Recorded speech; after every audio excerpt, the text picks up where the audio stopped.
देवभूमि ए भारतवर्ष रे गुरु को भगवान को सहित तुलना करा जाए, किंतु आज सही जड़े अमनीष गोटे कलंकित मनीष समस्त मुहर शुणा मिलूँ गुरु आसन रे दाग लगी किंतु मो मतरे से भली गोटे राक्षस जे गुरु पदवाच्य नुह तापाई केबे गुरु आसन रे दाग लागिब नाही। यह होछि मो मत।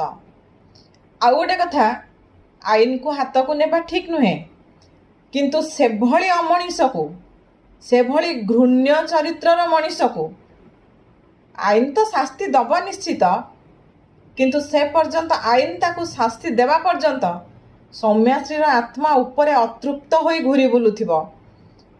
तेणु से भली पिशाच को राक्षस को जनसाधारण का हाथ को देई दबा कथा। जनसाधारण ही जनता ही ताकू ठीक शास्ति दे पारिबे। तेणु एई भली कलंकित चेहरा एते दिन हेलाणी विभिन्न शिक्षानुष्ठान रे रही केमिति कार्य करुथिला, केमिति रही आसीथिला एते दिन हेलाणी।